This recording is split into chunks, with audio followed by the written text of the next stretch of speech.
Hi అండి. ఇప్పుడే 'Ustaad Bhagat Singh' cinema చూడడం జరిగింది. సో, దాని గురించి ప్లస్ అండ్ మైనస్ పాయింట్స్ మాట్లాడదాం. సో, ఈ సినిమా ఎవరు చూడొచ్చు? ఖచ్చితంగా కళ్యాణ్ గారి ఫ్యాన్స్ అండ్ దేశభక్తులు.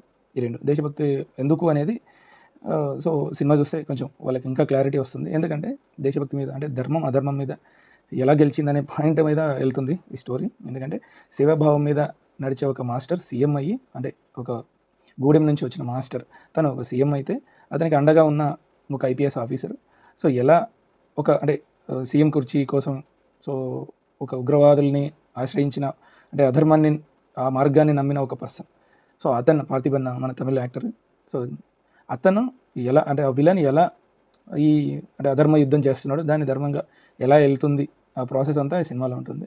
సో మెయిన్ మనం ఇందులో చూసుకోవాలంటే ప్లస్ పాయింట్స్ మాట్లాడంటే తమన్ మ్యూజిక్ మళ్ళీ ఈ దేవిశ్రీకి మాత్రం ఆ పేరు రాదేమో అనిపిస్తుంది. ఇది తమన్ అనే ఆ బ్యాక్గ్రౌండ్ మ్యూజిక్ అంతా దాని మీద వెళ్తుంది. ఒక సినిమాకి మాత్రం ఒక గట్టి అంటే ప్లస్ పాయింట్ కానీ స్ట్రాంగ్ పిల్లర్ లాగానే అనిపించింది. సో నెక్స్ట్ వచ్చేసి ట్విస్ట్స్ బాగానే ఉన్నాయి. అంటే అంజనాలకు అందరిలాగా సో అలాగే ఉన్నాయి. అంటే స్ట్రాంగ్ పాయింట్స్ ఉన్నాయి ఇందులో. ఏంటంటే ఆ పాయింట్స్ని డాట్స్ని కనెక్ట్ చేసుకుంటూ సో ఫైనల్ క్లైమాక్స్ వరకు సో ఇది ఎందుకు జరిగింది స్టార్టింగ్లోనే కాల్పులు జరుగుతాయి. అది ఏంటి ఎలా అనేది సో ఆ కనెక్టివిటీ ఆ డాట్స్ని బాగా కనెక్ట్ చేశారు స్టోరీ. సో హరిశంకర్ గారు సక్సెస్ అయ్యారు దాంట్లో. మెయిన్ హరిశంకర్ అనగానే మనకి ఆ పంచ్ డైలాగ్స్, ప్రాస డైలాగ్స్ చాలా బాగుంటాయి. ఏదైతే గబ్బర్ సింగ్లో ఎట్లయితే మనకి డైలాగ్స్ పంచ్ డైలాగ్స్ ఎట్లయితే పేలినాయి ఈ సినిమాలో కూడా చాలా పేలినాయి. సో ఆ డైలాగ్స్కి పెట్టింది పేరు హరిశంకర్ గారు.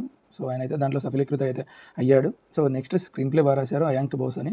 సో అతను బాగా స్క్రీన్ ప్లే ఇచ్చారు. నెక్స్ట్ కార్తిక్ శ్రీనివాస్ అని ఎడిటింగ్ చాలా షార్ప్గా ఉంది, చాలా క్రిస్పీగా ఉంది, చాలా బాగుంది. సో ఎడిటింగ్ మాత్రం చాలా బాగుంది. ట్విస్ట్ మాత్రం అసలు చాలా బాగుంది. ట్విస్ట్ మాత్రం ఖచ్చితంగా ఎక్స్పెక్ట్ చేసే వాళ్ళకి యాక్షన్, కొంచెం కామెడీ ఎక్స్పెక్ట్ చేసే వాళ్ళకి, ముఖ్యంగా దేశభక్తి ఎక్స్పెక్ట్ చేసే వాళ్ళకి ఇది చాలా బాగుంటుంది సినిమా మాత్రం.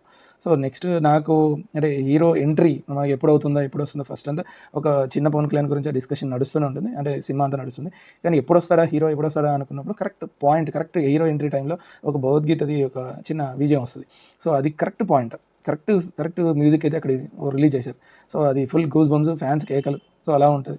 సో ఎవరున్నా కుర్చీలోంచి లేసి క్లాప్స్ కొట్టుకొని విజిల్ చేస్తే అలాంటి సిచ్యువేషన్ అనమాట.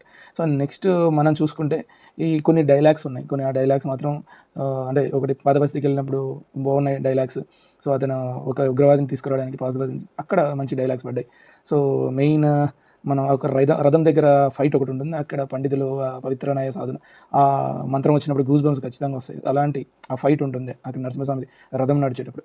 సో నెక్స్ట్ మతంతో కాదు మనిషితో నాకు ప్రాబ్లం అన్నట్టు ఒక టెర్రరిస్ట్ గురించి మాట్లాడతాడు. సో నెక్స్ట్ టెర్రరిస్ట్ని టెడ్డీ బేర్ లాగా తీసుకెళ్ళిపోయాడు. సో ఇలాంటి డైలాగ్స్ చాలా